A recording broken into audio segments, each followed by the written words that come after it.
Okay, I'm here. Sorry for the delay. It's been a weird day. It will continue being weird, mostly because I haven't eaten and there's nowhere else I can go because I'm further down, I guess. How's it going, everyone?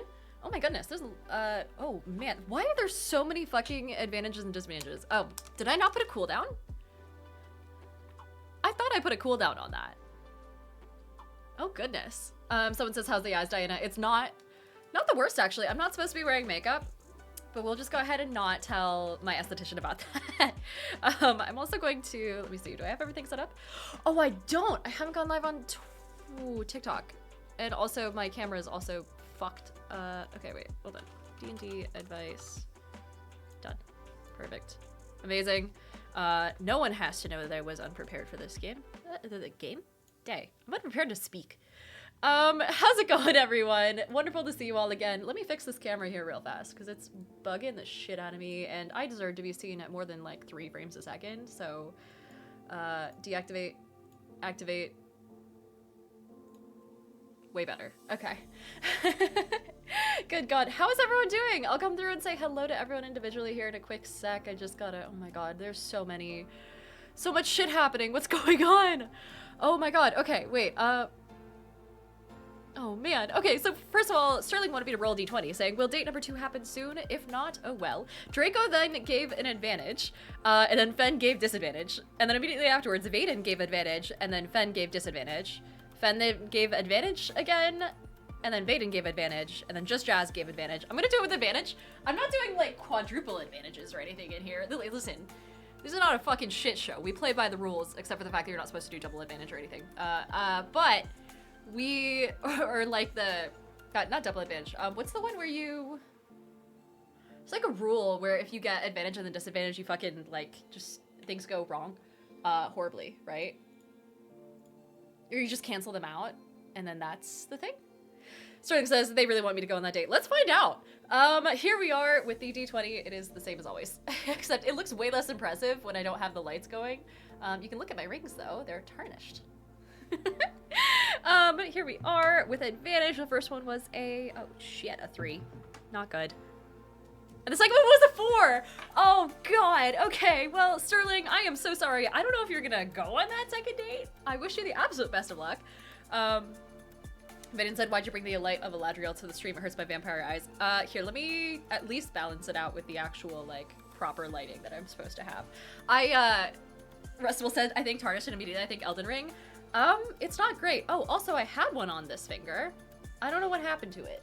I was moving furniture earlier. I don't know. Also we have Fix the Felix 20 who has followed. We also have Ma Lord who resubscribed with Prime, and then Slop Trough, fucking amazing name, who subscribed with Prime as well and kicked us into a hype train. Both of you guys, thank you so much. We also have Zactafane who is resubbed and is back for their 5th month in a row saying, sorry the vibes are off. I can't stick around too much this evening because I'm in a medium. Being subbed for these 5 months has been wonderful. And I think you should be proud of the community you've built. Dude, speaking of community, I have it on my list to set up a community Discord. It'll just be a sec because I don't have fucking time because shit's been crazy lately. But I'm gonna work on it. I'm gonna get in there. We also have Vaden who's on a 3rd stream in a row. And then after I rated One Shot the other day, One Shot gave me a shout out to 118 people, and we have some new followers: Osiris Kane, Sherlock Trademark, Meticulous 27, and King Misfist. Fucking amazing names. But oh my God, I should also tell you, Kid Kairos is here. Hello, how are we doing today? We're doing okay. So the vibes are off. In fact, the vibes are so off, I'm gonna grab a drink. I haven't eaten today because that's the level of vibe that we're at, but you know what? It's cheaper that way. One sec.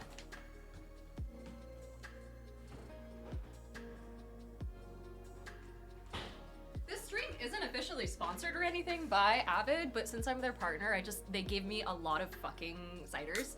And so I tend to just kind of like use that as my, oh shit. Cheers. I tend to use this as my go-to drink. I'm a slut for ciders. Does anyone have any like cider companies that they recommend?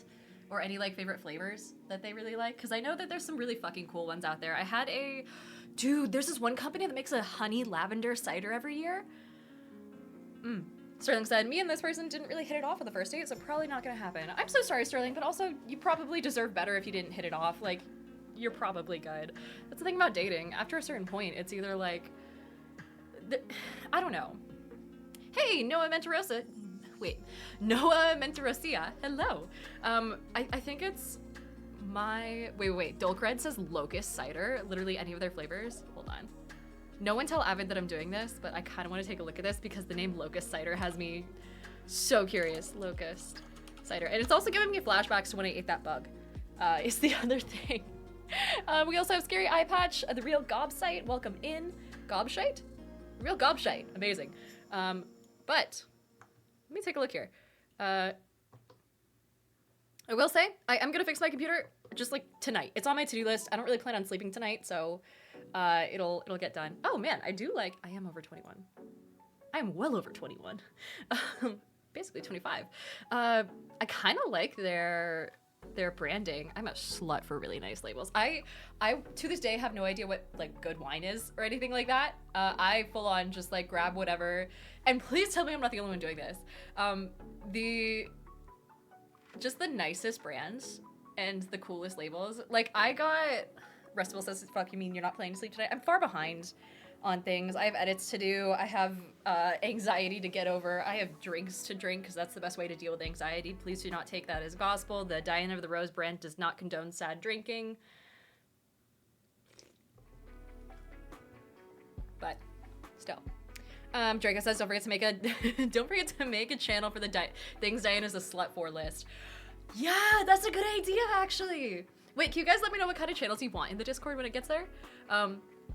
Anyway, yeah, there was this company that had, it's called like Spellbound Wine or something like that, and their label was so fucking cool. It was like all of the different like phases of the moon, and then it was like white and or black and silver, and oh shit, they have blackberry and stuff. Vanilla bean cider? You're fucking kidding. No way, that looks good. Raccoon Vera says the Raccoon channel is not proof of stop drinking. And Slomojovish says, definitely feel we need a Hear Me Out channel. Oh yeah, so the Hear Me Out for the Bone Devil. I should have posted the Brucko smothering. Maybe I'll do that today because I don't want to make actual content. Dulk Red said vanilla bean is essentially an adult cream soda. I've had a couple of adult cream sodas in my lifetime, if you know what I mean. It's been a day. But welcome into the Ice Reaper. Hello, hello. Drago says, could possibly create a Discord with suggestion channel. And we could throw ideas in it. I mean, yeah. But at that point, you should be able to just shout it out and probably be fine. Like, Restival said I don't get it. Oh no. Truckpain says with that same reaction too. Oh, fuck's sake. Also, hello to Fish. Everyone say hi to Fish Finley. If you haven't seen it already, Fish's fucking amazing art of this. So, Fish is an artist. And she, I believe, Fish, let me know if I'm getting your pronouns wrong. I thought it was she last time I checked. I could be wrong. Has created a character, like a full-on D&D character inspo based off of the eclipse from the other day. And it looks so fucking cool. So highly recommend checking out. Okay, if my phone can chill the fuck out. Epic Smooth, welcome in. Highly recommend checking it out. I have so fun over on TikTok saying Zia the Runty, who says, first time joining, and I joined on the I've had a few adult cream sodas. I'm completely invested now. I am so sorry. Also, hello to everyone over on TikTok. It's a pleasure to see you. I am mostly over on Twitch, though. Fish says, is they, she now? Oh, perfect. They have the fucking coolest character art. I almost went and made, like, a special version of a, oh god, some sort of character based off of that art alone. Like, it is inspiring. And this is exactly what I was talking about the other day when it comes to looking at art and using that as inspo for your D&D games and things like that. Punykins, welcome in. And Tom Taylor 101, good to see you. We also have Metz, who's on a 35th stream in a row. I know numbers. Saying stream number 35 was just chaotic and sexual as the first one. LOL. I am so sorry. I'm not sorry in the slightest. Anyway, over to TikTok.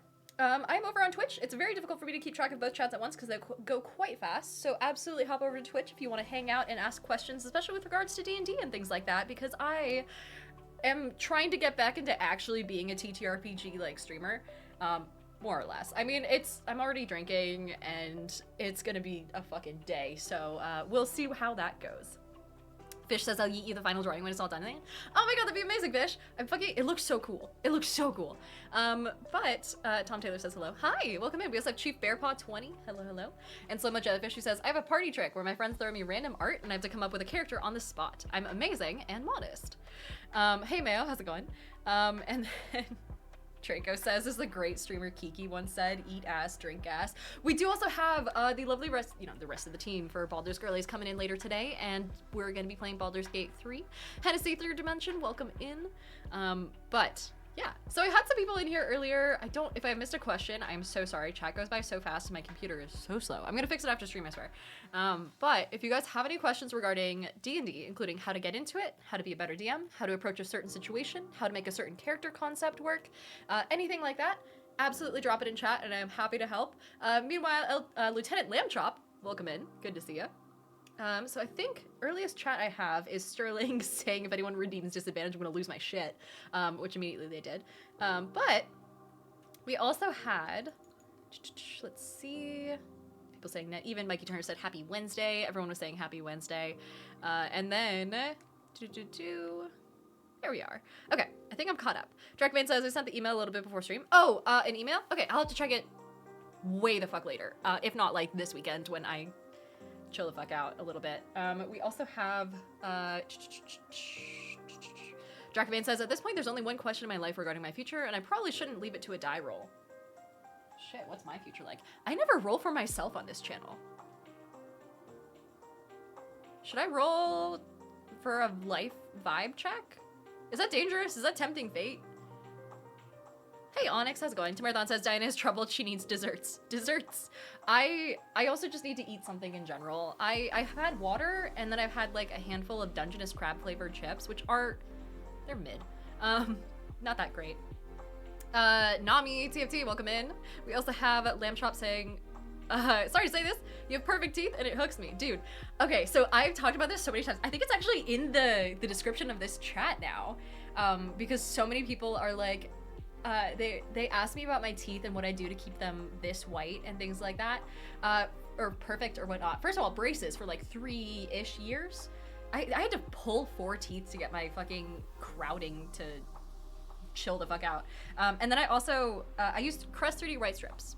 And then, of course, the whole, like, you know, brushing twice a day, flossing once a day. Why is everyone redeeming everything? This is gonna take a sec. Okay, Met says, roll a giant D20 as part of a vibe check. Ooh, yeah. And then also we have Bobs3K, who's bestowing advantage, saying for Diana's roll that she had to do now, because I spent point on it. I will do that. Okay, let me see. The giant D20 is way the fuck back here, by the way, for those who are new here. Oh my god. Oh my god, look at this lighting. Hold on. Backlit? Maybe?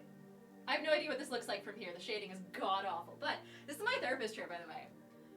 The chair, not the chair that my therapist sits in, but the chair that makes my office look like a therapist's office. It's quite cozy, actually. It spins. All right. We got the giant D20. Waha. Bad exposure. Yeah, oh well. Here we are. So, we're just gonna toss it, like, over there. I don't think there's anything fragile in the way.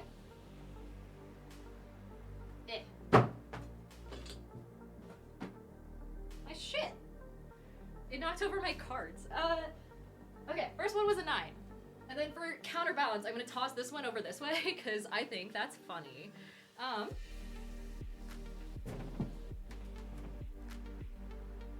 5. Sounds about right, honestly.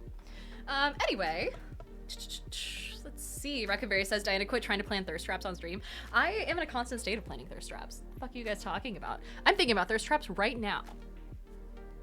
We also have a D&D themed tarot card reading from Rich, who's saying, let's get Diana a reading. I can do that. I'm kind of scared though. I don't know if I want to know what's going on in my life right now. Not that I have any faith in my own readings or anything, but either way, Vaden says, Diana, you've been rolling like shit lately. Fucking tell me about it. And Reckenberry says, like other people's thirst traps. Oh, of course. Let's see. Am I missing any questions? Fen says it looked like a murder mystery. And Someone Fish says, I love that it wobbles. Oh, yeah. But let's see. Rustable said, oh, that's a really cute dress. Oh, thank you. I appreciate that. We also have Firefew who says, what are we up to? Today, we are going to be answering more of your questions about... Here's my drink.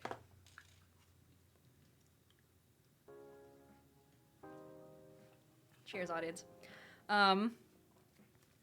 The fuck was I doing? Let's just pick a fucking card. Good God. Reckenberry says not all ideas should cook, like driving home barefoot.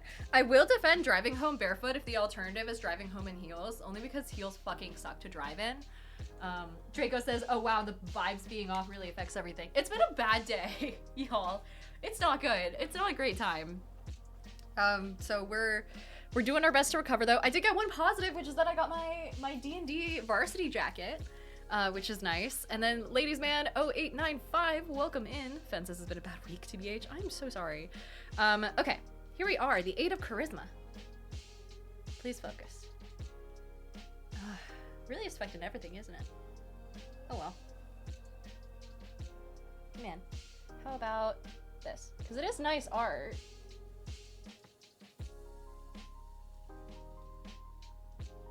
Is my shit just breaking? Is this just the day I'm gonna have? What the hell is going on? Fish says you should check your Venmo. Oh no. Oh, Fish! Oh, thank you! Fish sent along $17 and said, I hope it's a cool phone case. Thank you so much, Fish. That's so sweet of you. Yeah, mine just got glue and stuff on it. And it's like faded and sun faded, and I was like, I want to fix this. Man, Metz says the universe is telling you to sleep tonight. The universe is telling me to fucking do something, I guess. Let's find out. It's the 8 of charisma, which is charisma. Charisma. Come on. Come on. Okay. Nope. Please. 8 of charisma. Paying attention to doing the simple things well. Slow and steady wins the race. So I probably should have shuffled those cards like the real way. Darkman says you can turn the lens itself to focus. I would rather not fuck around with it. It's okay. Reckonberry says, I just didn't want to put my shoes back on, so I went barefoot. Oh yeah, of course. I mean, going barefoot is not a bad idea. Look, I can't endorse barefoot driving because I don't know if there's actually like statistics behind it, but I feel like it's probably fine, right? Anyway, roll d20s. Deethan wants me to roll a d20, saying, should you eat? 1 is a no, and 2 to 20 is a yes. Oh, God's sake. We also had breathe, hydrate, and then a posture check from Draco Blaze. It's a 12. I'll eat eventually. It's hard to eat on stream because then I have to stop talking, and people hate it when I stop talking. That's not true, actually. A couple times I've stopped talking just to like take breaths and stuff, which I'll do now for Draco. And then also hydrate for Draco. And then, fuck, what was I gonna say? I immediately forgot what I was saying. Oh, I should plug my phone in too. Sorry, I'm scattered. This is not conducive. Oh yeah, so I've stopped talking at some points during my stream and whatnot, and then almost immediately my numbers go up to like 104 or something like that. I don't know. I'm losing my mind when it comes to this whole streaming thing. I've had several content creators come up to me and be like, hey, how do you do your streaming thing? Like, what's been successful for you? And I'm like, why the fuck are you asking me? I don't know what I'm doing. I just fuck around. I don't even have proper lighting right now. And I've spilled my drink like several times on this channel. In any case, Fish says, I gotta head back to work, but I hope the rest of the stream goes well. And I also hope that the universe is nicer to you. Dude, fucking me too, Fish. Fez says correlation isn't causation. But we also have some new followers. We have Brought-Sun Batu. Brought-Sun's Batu? As well as Tyler Ruru, and then Arizona T 1800. Welcome in. Good to see you guys. Professor Argentum says, how are you tonight? I'm doing okay. All things considered, I'm vibing. Also, Turfinator said, Dinah, what do you think about the fish truck crash that happened? The fucking what? Wait, hold on. Is this news that Dev covered that I just didn't see? Wait, hold on. Fish truck crash. Do I just Google fish truck crash? Someone Fish says, the trick to having a stream I enjoy is, indeed, to fuck around. The last time I fucked around, the most popular stream I ever had was like 130 people watching me make fucking strawberry milk. Because I just randomly was like, hey guys, you want me to make milk? And Fish says I almost left. The what?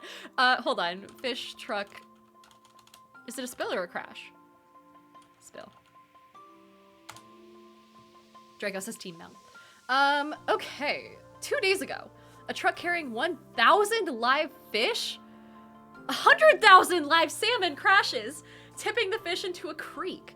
Oh my God. And this was in Oregon? An Oregon fish tanker truck carrying around 102,000 live salmon overturned on a sharp bend, but it came to a stop near the creek, causing thousands of the fish to make a great escape into the water. I mean, over 25,000 fish unfortunately did not survive the accident. Oh, shit. Okay, well, fuck. So much Fish says fish prison break. I respect it.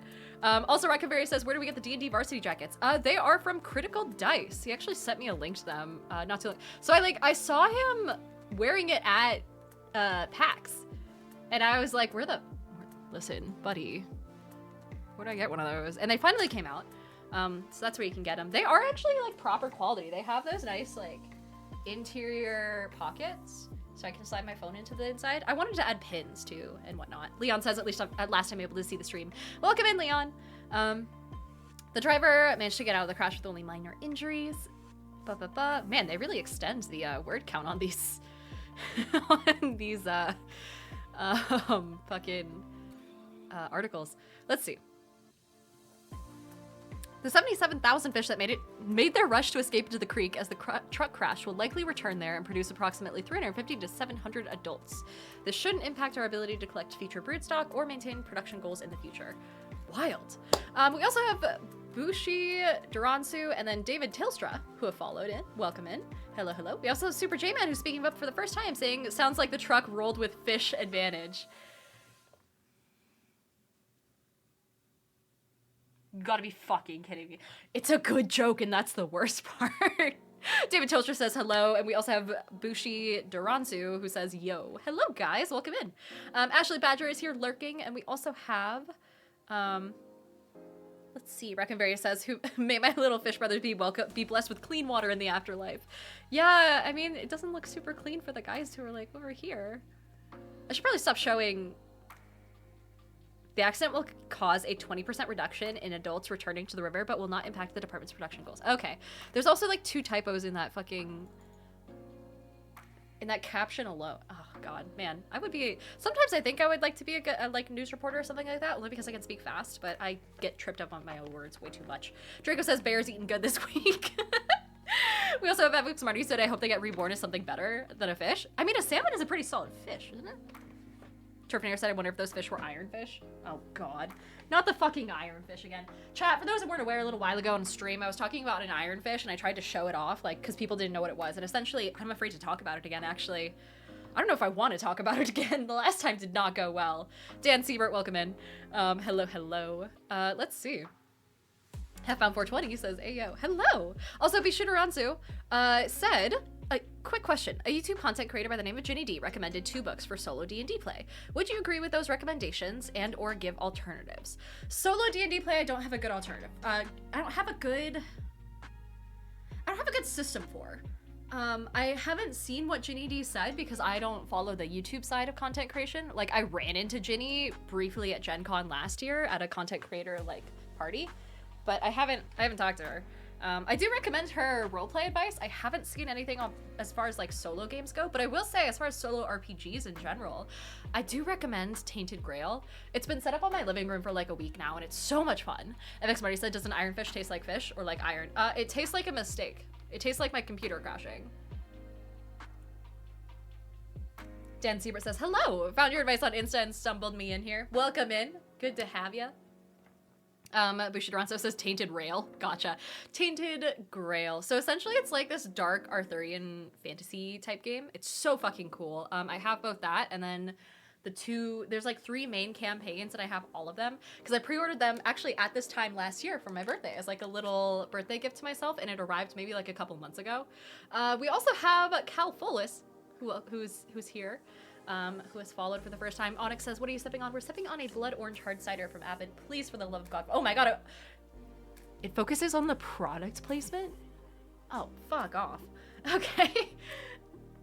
FX Marty says you can taste your computer crashing. So an ironfish is like this thing where it's like functionally like a little fish made of iron. Like it's an object made of iron in the shape of a fish, and you're supposed to toss it into boiling water, and then the boiling water like helps it release a little bit of the iron into the water, and then it increases your iron intake if you either use that, you know, water for tea or you just drink it straight or something like that. And it's like an iron supplement but with way more work than an actual iron supplement would be. It's like a whole fucking thing. Anyway, Argentum says camera understood the assignment, honestly. And also, FX Marty said, you can taste your computer crashing. Maybe stop licking the mainframe. So much Fish says dark Arthurian, you say? Color me intrigued. So they're not paying me to say this, so I won't go on about it too long, but Tainted Grail is by Awakened Realms, who I'm trying to talk to and trying to get a sponsorship for. They sent me some dice, I just haven't had a chance to take a look at it yet. But there's Conquest, which is like the video game version, and then there's Tainted Grail King's Fall of Avalon, which is, it was on Kickstarter and then it finally got released. And I believe GameFound was working on it for the most part, as far as like production and stuff. Improv GM says, what does it turn into once the iron is all gone? Dark magic? What? I'm sure there's some science, like chemistry joke that I could follow up with, but I cannot for the life of me think of one. So this is just showing the outside. I meant to actually show GameFound Tainted Grail. The actual like thing. Yeah, here we go. So this is Kings of Ruin. The original one is still being worked on. Bushido Ronso says, I never knew you had a Twitch. That's cool. Yeah, it's not bad. Also, Terminator said for my birthday, 25, I'm either going to get a full magic deck of all arts of my favorite villain, or I'm going to vanity print my D&D notes. Dude, that'd be cool. If you haven't already, you should go take a look at Madaloon's channel. Maddie has the fucking craziest, like, wizard notebook for her campaigns, and she's a wizard main. So Kings of Ruin is, like, one part of Tainted Grail, and the thing that drew me the most is the fucked up like minis for it. Like there's tentacles and shit, you guys, and I'm a slut for tentacles, as we all saw the last time I played Baldur's Gate 3. Evix Mario says just chomp on some nails, IMO. That, yeah. I guess I could just go grab the actual game. It's like right in my living room. But I've shown it off before. I don't know. Sea Dog, hello, welcome in. Spirit Thought says rust. We all have well water, chock full of minerals. Dude, okay, chat. This is gonna be the most adult thing I ever ask you on this channel. How do you deal with hard water? And I don't mean water that's hard. I mean like water with like shit that you don't like, calcium. My water is too hard and I need to soften it. How do I do that? Argentum says you're outing your internet search history. Oh, this is on, I don't use Firefox, so it's not my actual history. However, Trackman said there are filters. Oh, okay. So Jeff said I would be into seeing the minis, but don't derail the stream for my curiosity. They're pretty cool. Also, Terminator said, Dinah, I'm a water filtration expert. Really? Oh, shit. Also, Terminator said, I'm a bard / paladin. Wait, bard / paladin main. So I have a massive pile of half filled out composition notebooks and moleskins. Dude, moleskins are fucking solid. And a 7 million word obsidian. 7 million word obsidian vault? Really? As a player? Holy shit. But still, that is a lot of storytelling, you know? I do appreciate someone who plays a cleric or a bard or even any character, and part of their character is that you can, like, I don't know, basically tell stories? Especially for downtime activities, right? I played with a character once. It wasn't my character, it was a friend's character. Actually, it was Too Hard the Bard. It was Jade, who was at my table for a certain campaign. And she wrote her character so that it's weird because the character and the player both have different pronouns. The character uses he, him pronouns. The character had like a storytelling quirk. So every time that they were around the campfire, he would tell these stories like, you know, myths and legends and folklore about how certain things came to be. And then the player themselves actually like wrote out those stories and uses them as lessons. And then any good DM who would do that, who like would listen to that, would find a way. And this is a little tip for you guys. If anyone has like a life lesson that they tell another player in a campaign, note that down and then come back to it and make it an actual relevant lesson that would help them solve a problem later in the game. So for example, the life lesson is, I don't know, what's a fable? Slow and steady wins the race, maybe? So if you had someone tell another player as like a moment of advice, like a moment between two players, one character goes, hey, don't worry about it, like slow and steady wins the race, you'll be fine in the end. Bring up a puzzle later on that relies on that principle in order to get past it. And then you can build in these callbacks to these really important moments between characters, you know? Maybe some sort of thing where, hey, Kirsty, welcome in. Maybe something where you have to cross a river by taking a like platform that's floating and using a rope to pull yourself across. But if you do it too fast, the rope starts to break or something like that. It can be as small as that. It doesn't have to be a whole like brand new original plot line or anything. We have some new followers. We have Pop Punk Cowboy and then Rowan James. And then we have Sea Dog in the house who's on a third stream in a row. Welcome in. Turfinair said, my paladin / bard writes the sessions as a heroic fantasy / fable to tell his kid when he gets home. He's probably not making it home, and his bag of holding is enchanted to return to his kid if he dies. Whoa. Holy shit. We also have some more people over on TikTok. Hi, guys. Please head over to Twitch if I can help you out a lot better there. I am so sorry. I just can't pay attention to both chats at once, but it is wonderful to see your little faces. And of course, on my end, being on Twitch helps a lot more. Marty says, life lesson, you always replace the milk. Also, Captain Wilson is here saying, hi, Dana. Haven't been able to catch you in a while. How's life today? I'm doing I'm drinking, so take that as you will. We also have Terminator said, nah, is both a player and a DM. Oh, shit, hold on. I write down those notes. I play a character in my own world. Fuck's sake. So we go to places I haven't been, and then I take notes. Gotcha. Marathon says food check. I don't know how long it takes to get to. Oh, God. It is not anywhere close, I don't think. It's really hard to tell. I mean, TreatStream isn't the most reliable. Also, Internet Explorer, welcome in. Welcome back. Let's see. See if I missed anything. Fen says between 3 and 8 business days, generally. Also, Christoph Dan said, I'm currently a DM and I'm struggling to fill in the in-between details. Pointers? Like, I got quests in mind, but I struggle with the journey portion. So there's a couple ways you can do it. The premier method and what I recommend, hey, Seven's live, welcome in, welcome to the party. The one that I recommend is taking a look at it spatially. So if your in-between moments happen on the road from one place to another and you actually have it calculated out how long it takes you to get from point A to point B, making sure that you have it, you know, there's points of interest along the way, then that works. And they will just simply like run into it. It doesn't even have to be obvious, like you don't have to railroad them into it. For instance, in Curse of Strahd, there's an optional side encounter where you're traveling in between 2 very large parts on the map. And then people will go, and then partway through, they'll see not even a full-on crossroads in the road, but instead a dirt path that they don't have to roll for or anything, but they'll notice that it's not paved, it's not gravel. Instead, there's just like little logs that kind of cut into the road and into the mud and make it so that's obvious who should be walking in that direction. And you can vaguely see a building through the trees, but some parties might go for it, some parties might not. And whether or not they do is up to them, and it allows them to pace themselves. There's that. There's random encounter tables, but honestly, I don't, and this is a little thing when it comes to tables in general too, I don't recommend rolling on them. Hey, Flea20 and Chains of Reggie, welcome in. Hello, hello. Oh shit. Also, Flea20 is here saying, been a forever DM, but just stated my first campaign as a player. Kobold Draconian Soul Sorcerer, I love those. Anything kobolds, like wishing to be something bigger is my favorite. We also have Syndrome who's here. Let's see, and Asanoki says desire paths. Yeah, it's basically a desire path that someone just tossed some logs down so that way when it got muddy, people wouldn't slip and eat shit on the way over. And inevitably, it was just like a little store that was off the beaten path, not within a trail, not within a city or anything. And people could choose to go into it, but instead my party decided they didn't want to. They wanted to continue on towards the main quest, which the important part there is that they had the choice, because sometimes you want the players to set their own pace.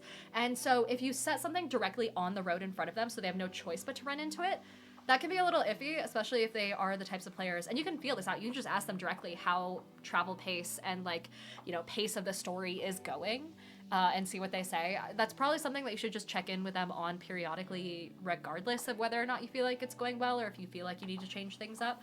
Just to touch base with your players is always really good. But yeah, that way they could choose whether or not to go for it, and they can decide if, you know, set their own pace.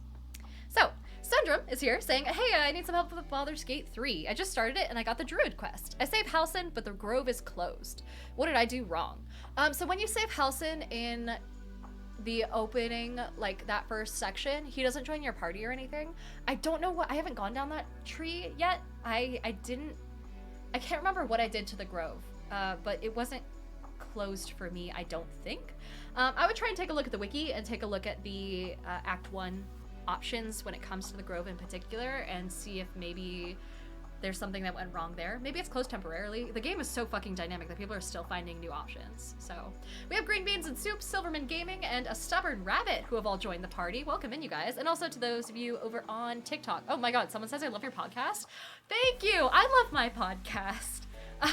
Welcome in, and also Twitch is probably the better place to be, and I can answer questions a lot better there, such as this one from Chains of Reggie, who says, hi, I'm working on an urban fantasy setting, like now, but orcs and shit, but it's gonna be Men in Black style, where a lot of the conflict is hidden from the populace, and the players work with an organization to keep the pace. I just have no clue how to tie all of my ideas and stuff together. I've never DM'd before, but I'd love to. I will say there's a lot of other systems that do monster hunting particularly well. If you're when you say tying your ideas together, like how do you mean? Are you talking about like making it so there's one overarching quest line that binds a bunch of smaller quest lines together and you're trying to find that one leading thread? Because I'm afraid like on that front, it's really hard for me to give advice without knowing specific details of the campaign. But if you're thinking like, how do I actually make it D&D and how do I make it 5e? I would take a look at themes from other games and kind of try and convert 5e to those progressions. Yeah, Fen says Monster of the Week is best for that. Monster of the Week does tend to be best. I've also seen, I believe, Candela Obscura is trying to do that. Vaesen has like the folk horror type style to it as well. And then I'm looking over here because I have a bunch of books of different systems. Old Gods of Appalachia is very similar too. Trying to make it so that the main quests are always something along the lines of something bad is happening, clues were left behind, we know when it's going to happen next, or we can find out when it's going to happen next, or where it's going to happen next, but we have to analyze the clues first. And then you find out what you're actually up against by running into it at that coincidental time point. So if you have like a werewolf, for example, is a really simplified example.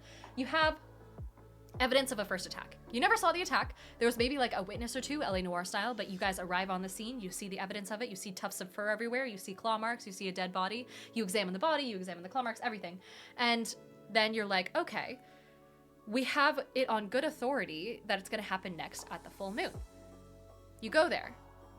You go to, or you figure out exactly when or where it's going to happen, and then you go show up there at the right time, and then you encounter the monster for the first time. Or maybe a henchman to the monster, or maybe it's not the monster at all, but something that, you know, is separate from it and you got misled. Depends on the pacing. And then you now know for sure what it is, and now you can go back and you can start gathering tools to have a final showdown somewhere else. So yeah, Chains of Reiki says what you described is what I wrote down as what the first encounter is going to be. Oh, perfect, you're on the right track then. We also have Carter Franzen and Oswaris who have followed, and then Desmond wants me to hydrate. I can do that. Chains of Reiki says instead of a werewolf, it's a Sasquatch. The only thing with Sasquatch is that it's very easy to tell with the footprints what it might be. So, and a Sasquatch should be intelligent enough to be able to cover it up. So I would use the fact that it covered up its footprints specifically as a potential clue. So that way they look at it and they're like, okay, we have no idea what this is, but whatever it is, we know it's smart enough to try and cover up its own tracks. So that narrows it down at least a little bit. Potential clue. But also, I don't specialize in monster hunting, so. Let's see. I want to scroll back up and make sure I don't miss anything. Okay.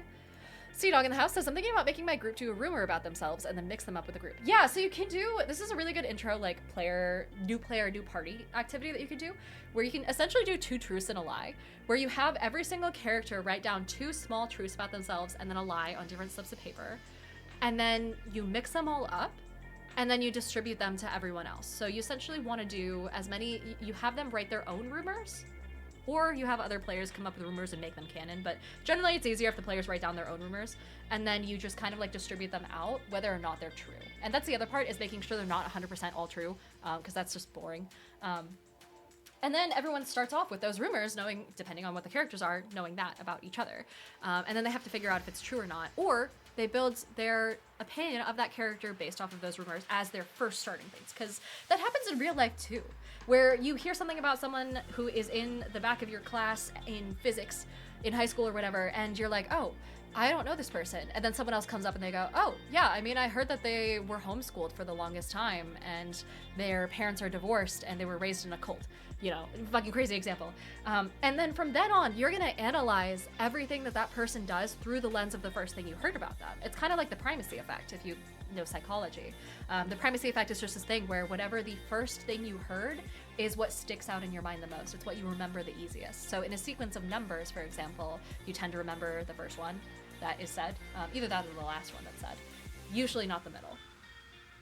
But from now on, anything that kid does, you're gonna think, oh, it's because he was in a cult. You know, if he pulls out a homemade lunch every day that consists of the exact same thing, you're like, oh, it must be a cult thing. Ruhu Hoomer, welcome in. Let's see. Captain Quilson said, ooh, I have a stuff question for you. My players should encounter a hag soonish. I plan to have everything appear as nice, clean, and sparkly. What are some things you can think of that, if then revealed, they would turn into their true, decaying, deformed, and broken things? Yeah, so I would make it so that there's food hanging from the ceiling, kind of like dried jerky, right? And you first walk in and you're like, oh, it's like, you know, a rotisserie chicken that's hanging from a hook off the rafters, or you know, you see someone who's drying herbs and they're kind of like stringy little like green beans or something like that, and you think, oh, okay, this is food, this is ingredients that's being prepared or stored for the winter. I wouldn't say it would decay in the end. Instead, its true form should be humanoid pieces of flesh. And I tend to lean towards body horror, so this is almost always going to be my default answer to something like this. But for instance, anything that looks like, you know, a chicken leg would in fact be someone's, you know, a series of fingers that are kind of like clustered together. Or maybe you have like someone's calf. And I would make it so that it's not immediately obvious what it is. A lot of people tend to go for just like, oh, severed hand, severed arm, severed leg. No, make it so it's like a really specific part of the knee. That would freak me out a little bit more just because it's more rare, you know? Or maybe just like the side half of someone's torso. So you can see their guts are spilling out along the side. Instead of the herbs, you can make it so that it's someone's full on like heart, and then their veins and things like that are dangling down and drying out in the air. So I tend to go for body horror. You have to check with your players before doing something like that though. I would also say like anything that decays should be fine. You know, anything that would normally decay. I would just add like insects and things like that to drive home that it is rotten and gross. So maybe something that is so covered in maggots that it's no longer, you can't tell what it is anymore. It's like just all wriggling in this gross little mass. But yeah. Okay.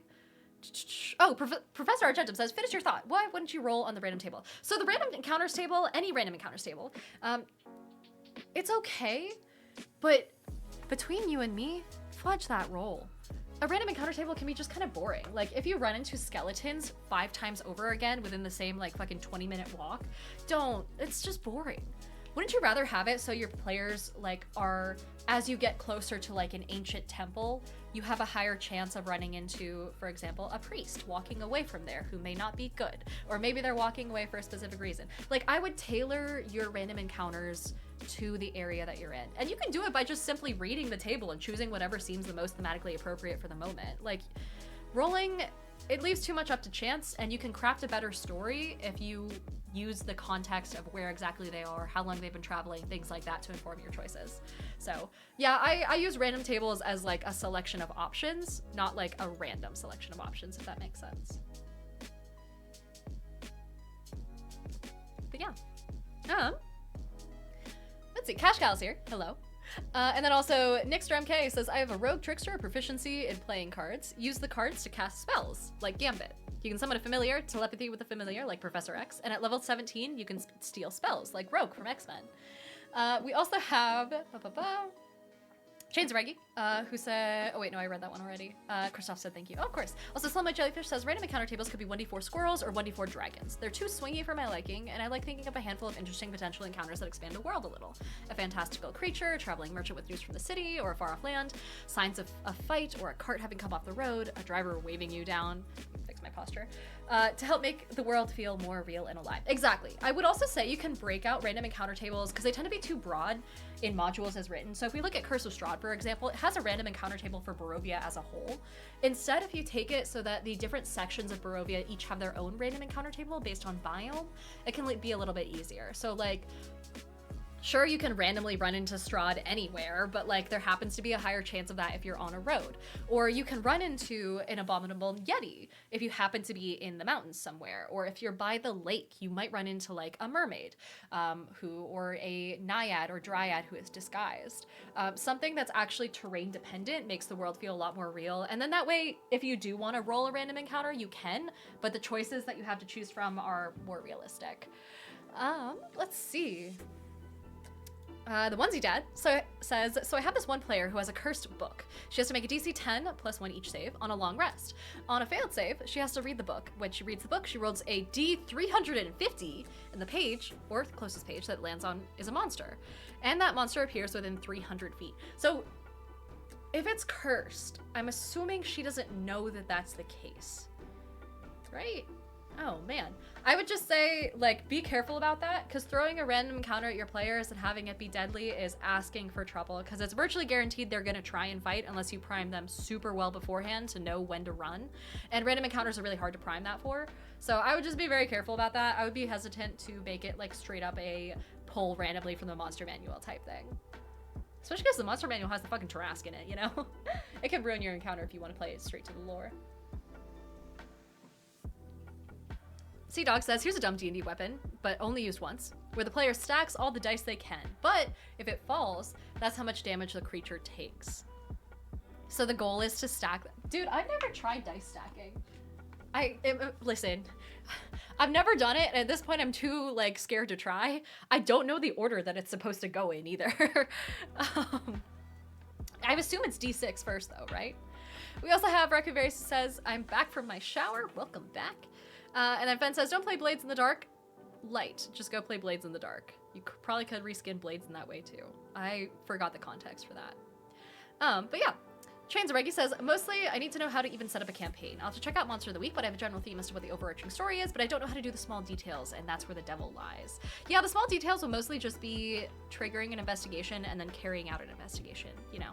Felice says, what do you think of using goals to progress stories? New Homebrew Worlds, I had all the players give me long and short-term goals and then tied them to the goals the organizations in the works have. Yes, okay, so this is something that you should always have when it comes to your players starting a new campaign for the first time is, what are your goals? And it can be anything as simple as like, I want to go find a cartographer, so that way I can ask them something, or maybe that cartographer just happens to have a lead into the quest hook, or their initial, you know, starting goal is, I have this, you know, weapon, but I want to go buy ammo for it before we do anything else. You should know that going into the start of the campaign. Even session 1, you should have an idea of what your character's in-game motivations are.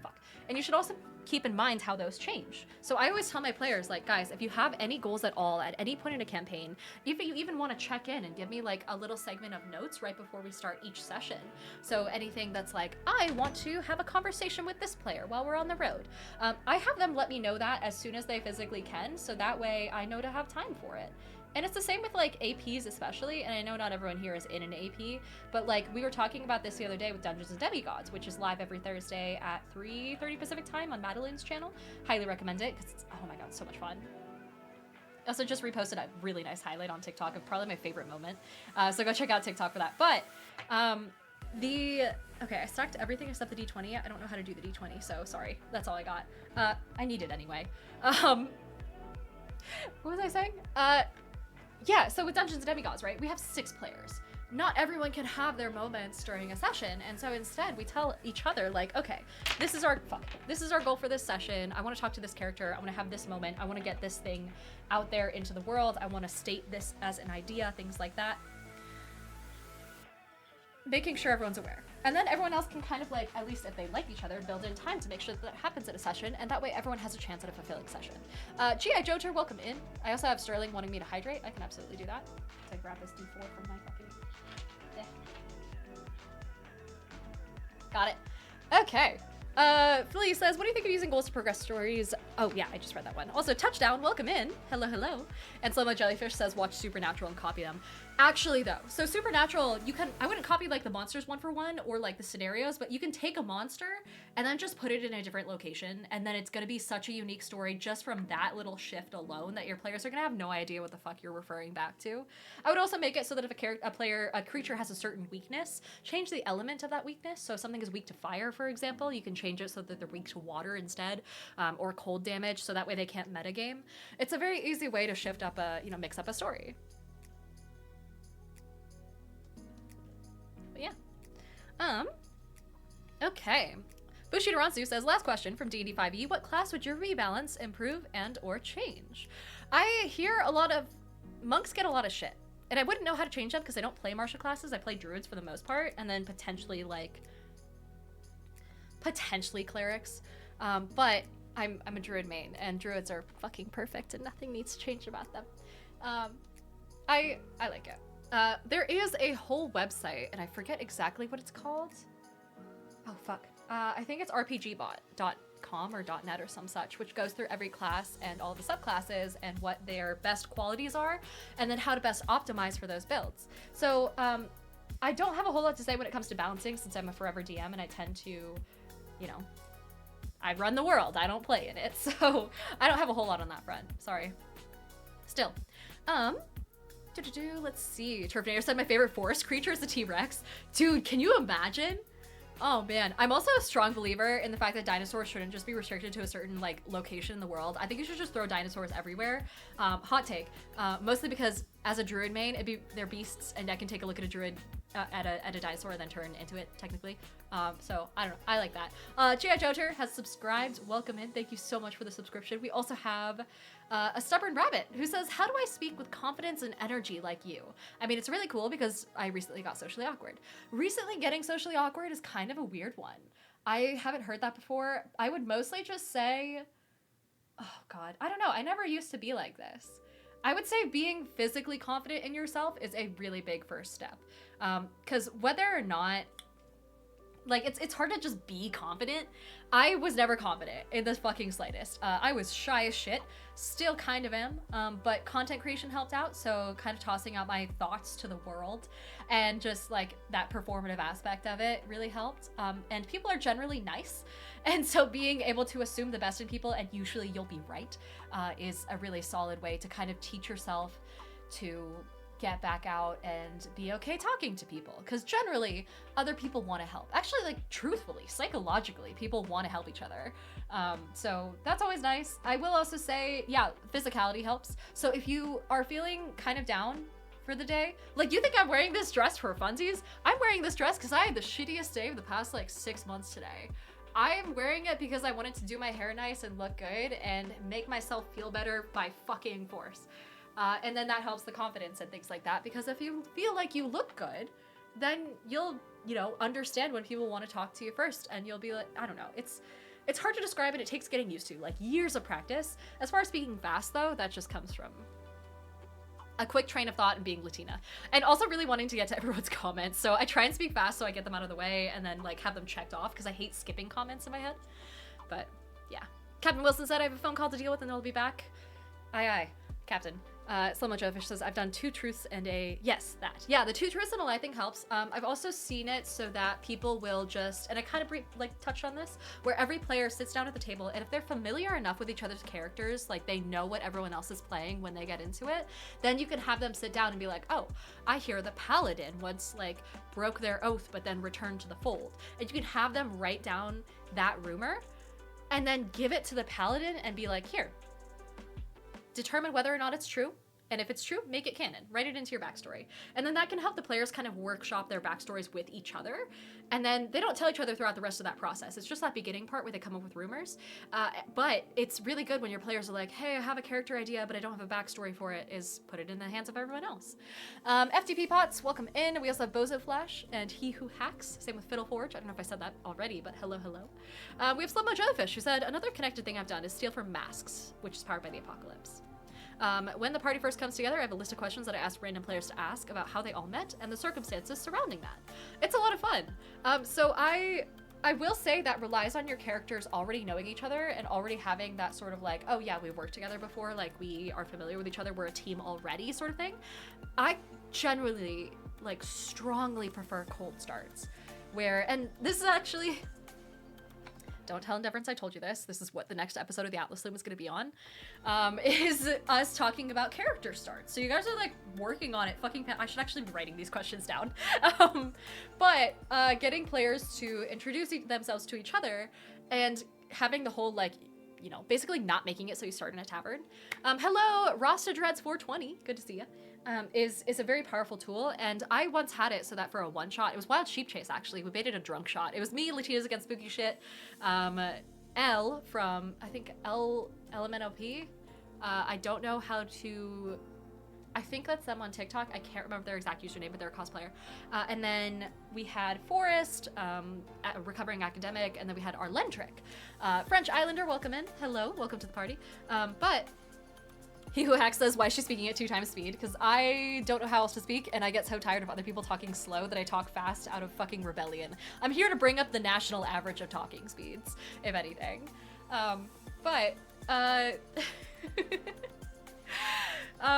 So I had it so that one character started off in a library looking for books on how to create ammunition, because they were a gunslinger and they wanted to, it was reflavored as like a wand, and they were using pixie dust in order to create ammunition. And so they wanted to look into upgrading their ammunition, and that was their starting character goal. Then they found that the section that they were told to look in is empty. In fact, there's like distinct slots where the books had been taken out of the shelf by someone else. So they go down to the front desk and they ask the front desk, like, hey, I'm looking for this book. Do you know who has it? The front desk goes, oh yeah, someone walked out with it like 2 minutes ago. Like, head into the square, right out the door, and you might be able to see them carrying like a stack of books. It's like a person about this high, and they described someone else. The person then turns around and almost hits player B, who was standing in line right behind them. Player B then goes, oh, sorry, hello, good to meet you, and then physically describes themselves, and then goes around this person, the gunslinger, and goes up to the front desk and goes, hey, I'm looking for this book on such and such. And the person at the front desk just like points out the back and goes, yeah, you want to follow them. They're looking for the same person. Because that person who checked out those books checked out a fucking stack of books on every topic imaginable, especially the ones that these two players were looking for. And so the two players turn around and they're like now working together. And they now have a common goal of, we need to find whoever took all these books. They go out into the town square and almost immediately they see someone sitting on a fountain who has a stack of books next to them and is currently reading 2 at once.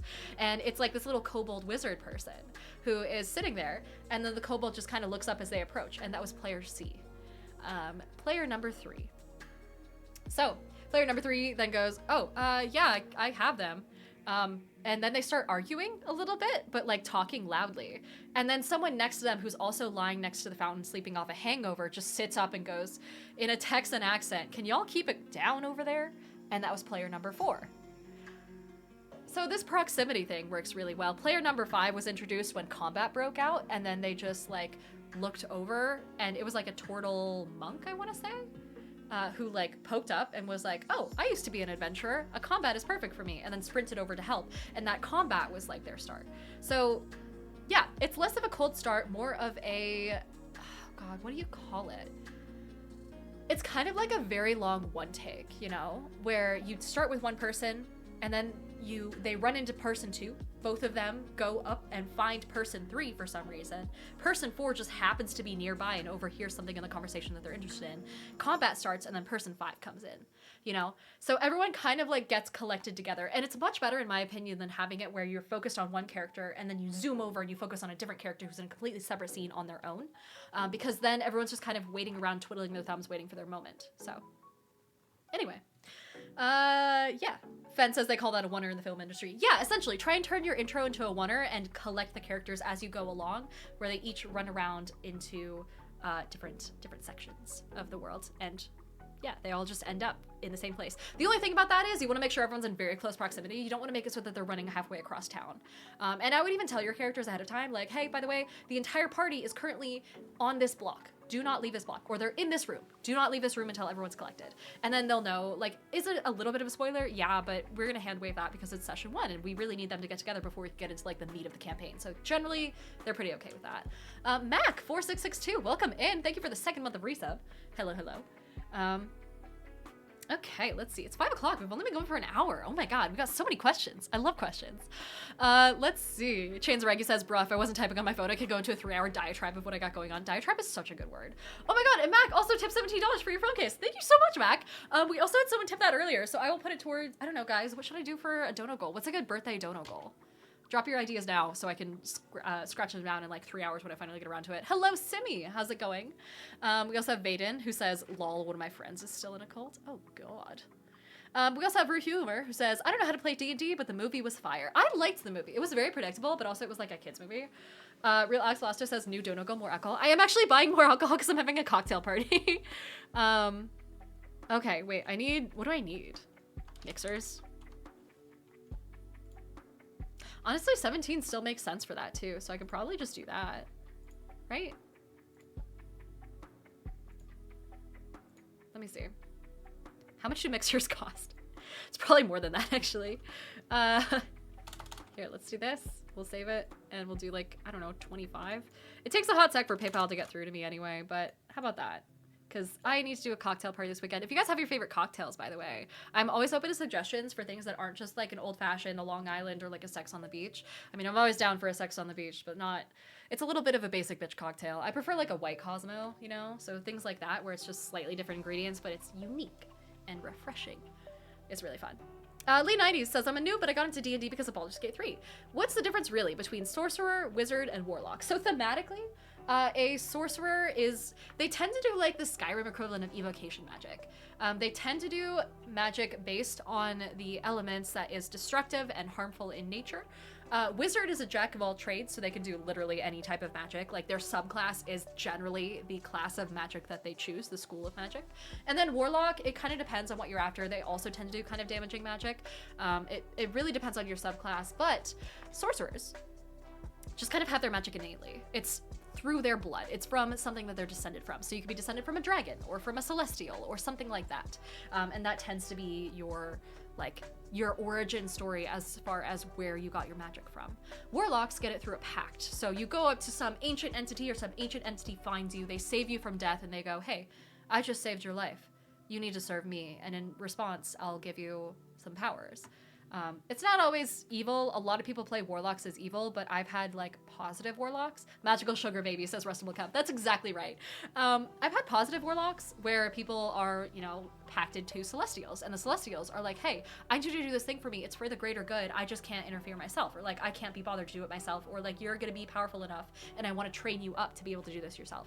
So there's good warlocks and bad warlocks. A lot of people go into like the bad warlock territory, but it's really not that bad. And then wizards have to gain their magic by learning. Like, they are full on the grind of fucking classes, you know? They have to spend forever in a wizard school or learning somehow, like book learning how to cast magic. So in theory, anyone could become a wizard. A warlock just kind of happens by chance, and then a sorcerer is through your bloodline. So Terminator said, I back and forth small details for smaller questions, so usually only once an object is in their hands do they realize it's a hand, eye, ear, tongue, or etc. Oh, gotcha. I see what you mean for your thing. Let's see. Asanogi said, have you ever had a bear with unlimited HP on a level 1 party do a damage check on your party to help you determine their skill level? And gauge how difficult you should build future encounters. So one thing that I feel like D&D does relatively well is balance when it comes to full-on calculations. Obviously this changes, and as you get higher and higher in level, the fucking, like, I don't know, the whole, the encounter table, like, scaling stops working, especially when you throw in magic items and things like that. But at early levels, especially level 1 and whatnot, you can kind of balance it based off CR. So if you have 4 CR1 characters, you can throw a CR1 at them, and that's kind of like their max for the day of what they can take on. But yeah. Rustable Cub said, BRB gotta grab dogs that are hot. And then Alex said, why not cold? Captain Wilson is back. I was gonna send you some stack, but the treat stream thing keeps giving me a 4-1 error. Oh shit. Well, that's very sweet of you. Thank you so much for the thought. Anyway, dude, Treat Stream the team is so nice. They're very responsive, but it's very hit or miss as far as software goes. I still appreciate you though. That's super sweet. Christoph said, I accidentally threw a homebrewed CR10 at my 4 level 4 characters. Did they run though? Is the other thing. So like, I get it. And there is some value to throwing a totally over-leveled monster at your characters because it takes them down a peg. You shouldn't always have perfectly balanced encounters every single time. If you have the occasional encounter that's beyond their level and you give them like fair warning that it's beyond their level, you know, like if you, flavor-wise, for example, if you have a creature who's like a very stern sort of, wait, they beat it? Christoph Dan said they barely beat it. Holy shit. Also, Hollow Raw, welcome in. But making it so that your characters are, oh god, how do I put this? So let's say they come across like a bandit captain and they're used to only fighting bandits, and the bandit captain is way over leveled for them. You can portray that by making it so the bandit captain turns around and like decapitates one of their own henchmen out of rage because they did something wrong, and they know for a fact, like they've fought that henchman before and they lost, or they fought that henchman and they almost lost. Like the fact that he can just turn around and do it in one hit is their warning that this guy is way more powerful than anything they can take on. You can also make it so that he just stands there, and if they try and attack him, and they miss because they physically cannot beat his AC, his misses, you know, the attacks don't look like they have missed. Instead, it looks like he just holds up a hand and deflects their blade and slaps it away and then goes back to idling, you know. Something in his attitude says that he 100% could beat them by like flexing a finger. Making that very obvious through the flavor is a really solid way to throw something at your party that's way too high in counter for them and making it not end in a TPK. So it's always fun. Goose says the blade deflecting. That's a good one. You can also have it so that they wound or knock down a player in the party using just a flash of their full force. Like, they use a single level 8 spell when your party is level fucking 6, you know? And then they take down a single character in a single turn, and then they withdraw, and they're like, clearly you guys aren't ready for this. Come back when you're ready. And then they turn around and they walk away, and they let the other party members go over and like heal that party member and bring them back up from unconsciousness and kind of like grab them, pull them into the side.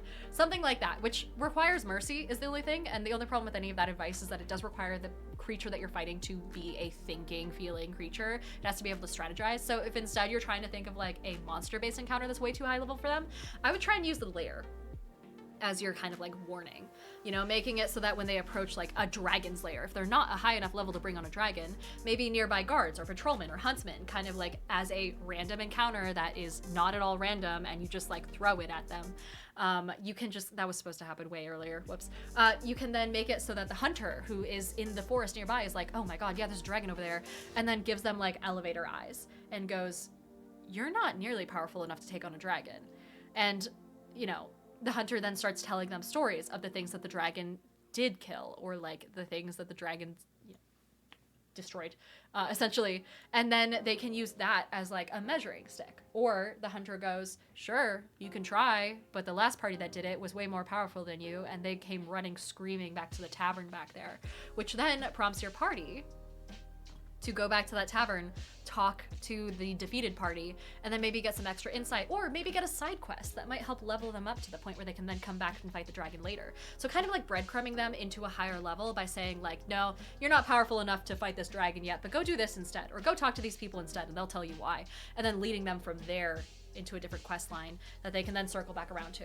But in the meantime, making it so the dragon still has an impact on the world, and that lost time gives them like a little bit of pressure, not too much, where they feel like, okay, shit, we're not ready, but we have to go fight this dragon because it's threatening our homeland. Nothing like that. Don't give them that sort of timeline where they have to choose between losing something that they love or a TPK. But instead making it so that like they have time, and they know they have time to go and level up and come back. I've gone on this tangent for way too fucking long. Oh, however, my food is here. So hold on, give me a quick sec. I'll be right back for more questions. Jellyfish, can you entertain chat for me for like two seconds?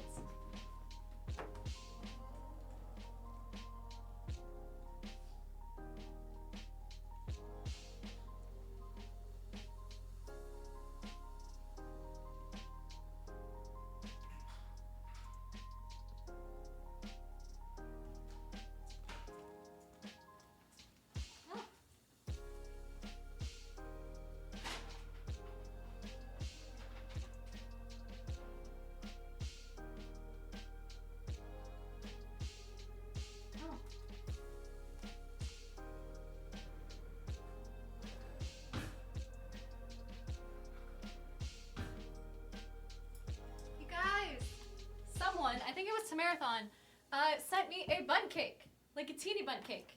Problem is, I don't have any forks that are clean right now, so we're gonna be eating this bun cake with chopsticks. I hope that's okay. Hey, Maddie!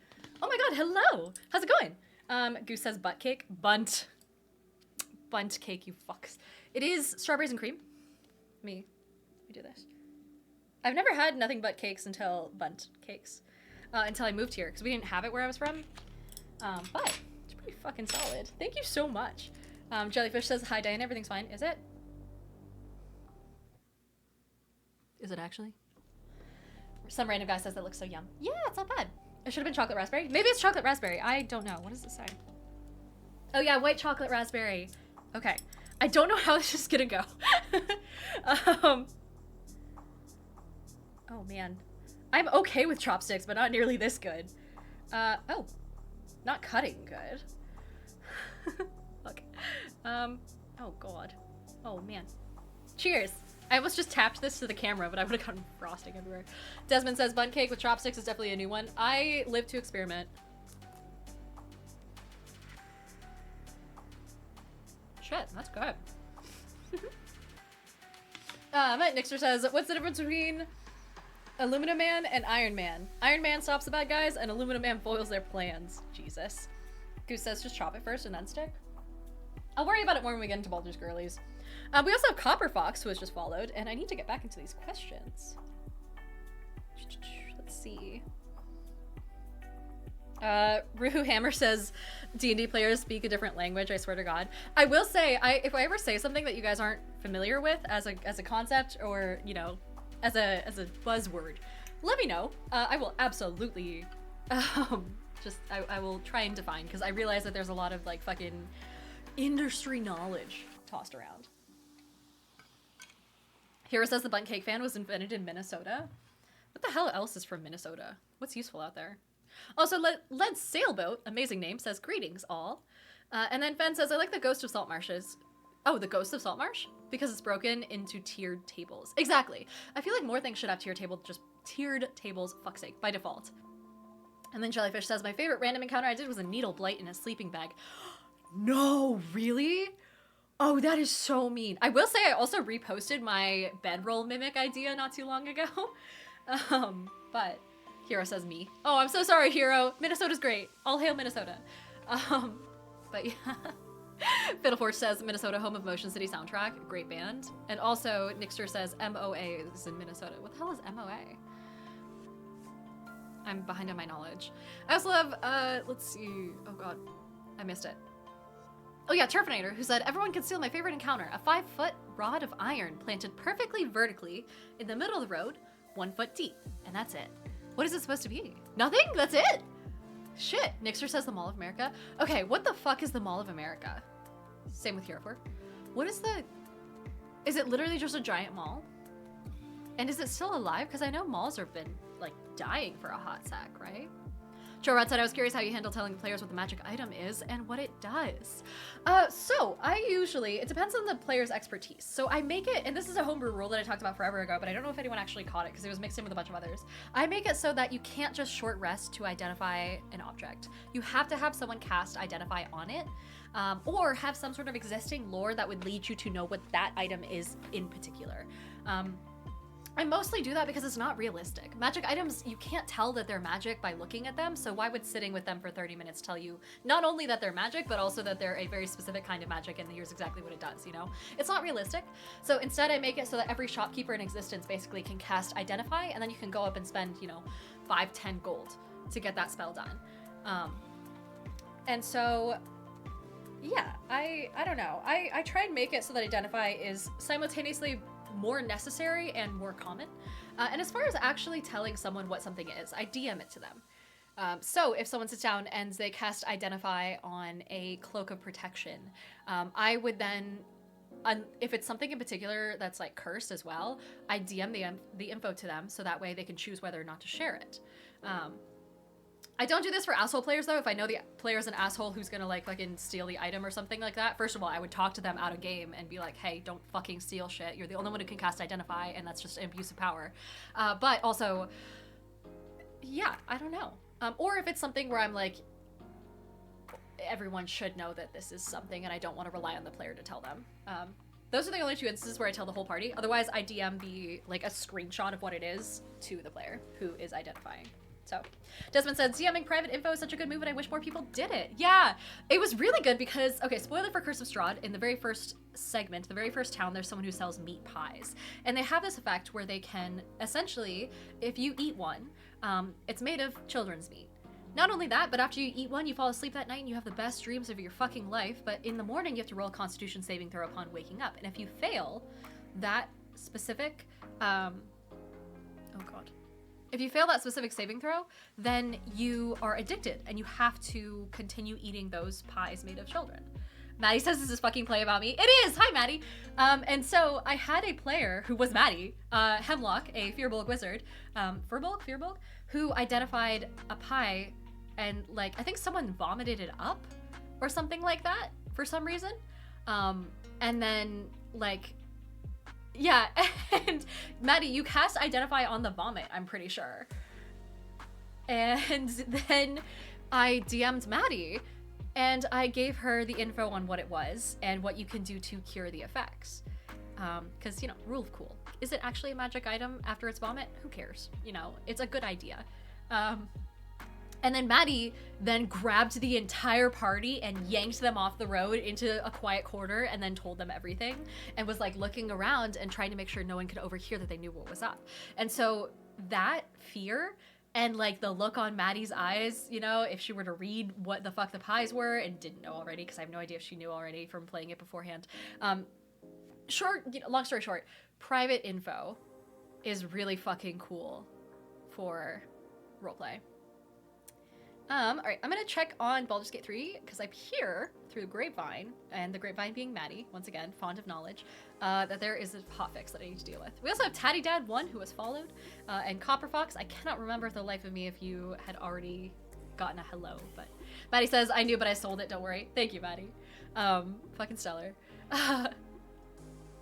But yeah, Fen says, you've actually watched Supernatural, Diana the Rose. My god, did I. The fucking bit that Maddie posted, the highlight from Dungeons and Demigods, which is episode 2 is happening tomorrow. Don't worry if you missed episode 1. You're not missing. It's like very intro stages of the game, so you're good. What was I just gonna say? Wow, my brain just is so fogged today. Turfinator's heading off. Turf says, okay, good night, everybody. It's past my bedtime. And also Fiddleforge says, Curse of Strahd, what level do you think that players should be when facing Strahd?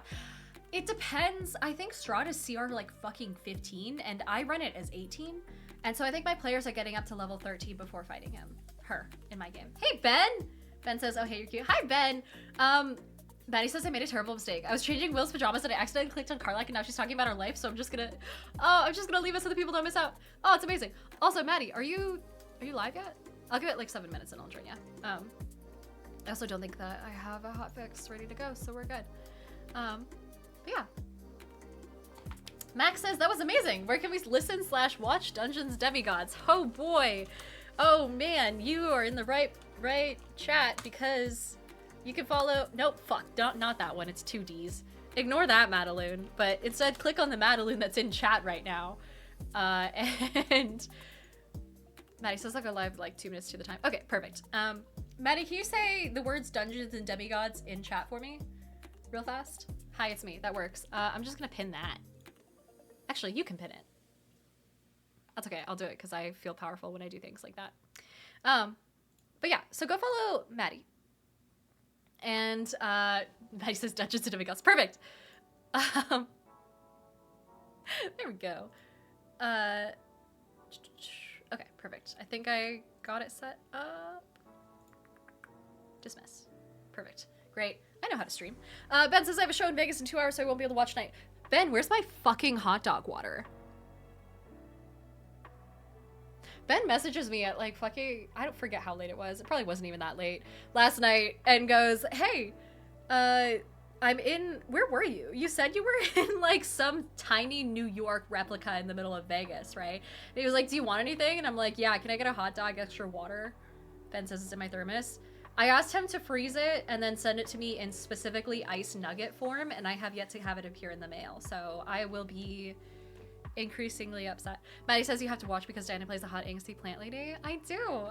It's actually just me. It's not a bit. It's not a character. I am just the hot angsty plant lady. Ben says the Times Square bar at New York, New York. So it was a bar? Can you imagine if that bar actually had hot dog water? But it's like a really nice cocktail that's got like luster dust and shit in it. Ben says, how fast do you think the USPS delivers nugget, ice frozen hot dog water? Ben, I'm just offended you didn't get overnight shipping. Really, this is a you thing. You could have made different choices. What am I missing here? Alex says Diana looks like a hot angsty plant lady right now. Dude, if anything, I'm just angsty because of the fucking hot angsty plant lady cosplay I did. I had to put so much pastel shit in my hair that was like bright purple in color, and it fell absolutely all over my carpet, and I don't know how to get it out. Maybe I should fucking raise money for a fucking, oh god, for one of those, what are they called? The fancy vacuum cleaners, but it's like for hot water and soap and shit. Ben says, have you ever been to Vegas? I have not, but my mom goes like 3 times a year and somehow comes out positive. So she's either lying to me. She's probably lying to me. Goose says a carpet cleaner. Tamara thought says a rug steamer. Like, I guess, but like one of the fancy ones, the giant, is that literally what it's called? Okay, I'm an idiot. Never mind. Also, Tamara thought said, did the pies make you waste away and lose weight to nothing? No, but I forget exactly what happens if you get addicted and then you don't eat one. You might lose like an HP max or something. I don't know. Tamara thought says you can just rent one. Oh, maybe I should do that. Ben says it's only a 4-hour drive from LA. We can take a trip. Ben, I do not have the money to go visit you in LA and then also go to Vegas and lose my life savings. Hate to say it. I know my value when it comes to gambling, and it's in the negatives. Man, I need more forks. We have Josh, 2, who has followed. And then the real Alex Foster said, I think a wetback is what you need. Oh, gotcha. Ben says, Diana, I don't gamble when I'm here. You're just gonna do an impromptu show? Oh, you see shows and eat good food. Dude, I would go to Vegas for the food, though. I'm a slut for food. I would absolutely do like some fucking nice stuff. Anyway, Copper Fox says, will this stream be available as a VOD later? There's been some really cool ideas and tips so far that I want to remember as I prepare for my first campaign as a DM, but my ADHD has already forgotten half of it. Yeah, so I'll post it on YouTube. Why not? It's been a hot second since I've done that, and people could use the advice. And also, it'll be available here on Twitch for 2 weeks, but after that, you can go to youtube.com/DianaTheRose. I think that URL works. I don't know if it's actually a number or some shit the way TikTok does, but, yeah. Maddie says, Ben, when are you doing shows in Australia? / how did you enjoy Australia? Ben, if you go to Australia, you have to take me. Ben, I am fucking dying for an excuse to go to Australia again, and if we get to see Maddie and Odin and Lav and Arlo, that'd be fucking sick. I would kill to go to Australia. Maybe I should just start saving now. I don't have many places that I would vacation to that I'd return to, but it's gonna be fun. Mike Turner is heading off to go pick up groceries. Let's see, and then let me make sure I haven't missed anything. Oh no, Captain Wilson said my subscription for Diana got screwed up and it's not letting me resub right now. Big sad. I'm so sorry. Oh shit. And Max says the dress is super cute. Thank you. I had to make myself feel good today, so I dressed up. The swelling is also, you guys can't really see it on camera. Like, you can kind of see that the dark circles aren't as dark as they used to be, like, as far as hollowness goes. I'm just tired because I didn't fucking sleep. But if I look, like, off to the side, you might be able to see it a little bit in my profile and whatnot. Ben says, Diana, let's go. Round trip tickets are only like $800. Round trip tickets to fucking Australia? There's no way. When? Ben, I'm in a fragile state right now. I am very vulnerable. I don't know if this is a good idea. There's no way they're only 800. It was like $3,000 on camera $3,000 last time to fucking, Ben says 800 American. There's no way. There's no fucking way. It was $3,000 last time. Granted, I did also go to Perth and we wouldn't, nothing's in Perth except assholes. That's a lie. I really liked Perth. I'm sure most people are nice. But See, the Kiba Cat says update the Twitch goal. Oh god, which goal? Oh shit, the sub goal, probably. Maddie says my Gen Con tickets, including New York City, were 5K Australia dollars all up. Oh god. It's probably tickets for like tomorrow. Ben says, yeah, if you're willing to travel in the cargo hold with some goats, Jesus. Okay. Everyone's yelling at me for the chopsticks. Desmond said bunk cake chopsticks is definitely a new one. And metal chopsticks are rough, says Rusty Nails. I don't like the concept. I mean, I could get like some wooden ones that are black that match the... I don't know. I just wanted them to match my other stuff. But I guess I could like... the concept. Ben says round trip from LAX to Sydney in May is 1100. I can adjust the dates. Give me a sec. Are we just gonna end up going to Australia instead of LA? No, I can't not go to LA because I told Jade and Sachi I'd say hi. Josh says, hello, I've played D&D before, but I started Baldur's Gate 3 game last night as a human warlock. Any tips? Yeah, warlock is really good if you just started. The, what is it called? Agonizing Blast, I think is really good. Or what's the one that pushes? Ben says 702. That's dangerous info, Ben. Also, Onyx Likes Chest says, can you show off your rings? They're all tarnished. And also turning my finger screen, which doesn't usually happen, but I tend to just cycle them out. So we don't usually have enough humidity in Bend or whatever it is to cause the reaction that turns your finger screen. It's very slowly happening, but I'll turn these off or take them off after stream. I don't know.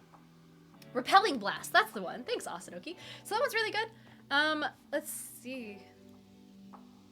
Oh my gosh. He Who Hacks says, ooh, question with the Warlock subclass. Scenario. A deity gifts a level 1 Warlock with a modicrum of power. Modicrum. Modicrum? Modicrumble cookies? Warlock adventurers the warlock adventures and then develops power with adventuring. Once the warlock finishes living their life, the deity gets the energy that they initially gifted, yet keeps the experience and the power growth from said adventurers. Thus, warlocks have no rules. Benefits bestowed are an investment, and the dividends return to the deity who initially invests. Oh, Mac, thank you so much for the 5 gifted subs. Oh, thank you so much. That's wonderful. Yeah, fuck, I should update that. Well, I should, but we're also about to raid into Maddie, so maybe not. Fuck. Okay, well, tell you what. I don't think Maddie's on yet, so we'll wait for Maddie to get on, and then we'll raid into her. Also, Nixer said, oh wait, no, I read that already. People are yelling at me for my metal chopsticks. Okay, dividends return to the deity who initially harvests. Apply mutually beneficial rules of the adventurer, blah, blah, blah. I'm not good at balancing things. That is anyone else's forte over mine. Oh my god, and also Slow-Mo Jellyfish says, good night, Dana, it's been fun, and has cheered 100 bits. Thank you so much, Slow-Mo. I will also, I'm still on. I'm just not gonna be on my channel, I'm gonna be on Maddie's. Also, Captain Wilson said, should be something coming your way? Oh god. Oh man. Oh shit. Oh, Captain Wilson sent a treat through treat stream. Captain Wilson, thank you so much. That'll be my first real meal of the day. It's not 2 bites of white chocolate raspberry or white chocolate strawberry? White chocolate raspberry bun cake and cider. Ben says, I also, oh god, wait. Oh god. I would want to go to winter though. Yeah, winter's the best, dude. It's like 90 degrees out there. It's cozy. My fucking cold-blooded lizard ass is like so cozy down there.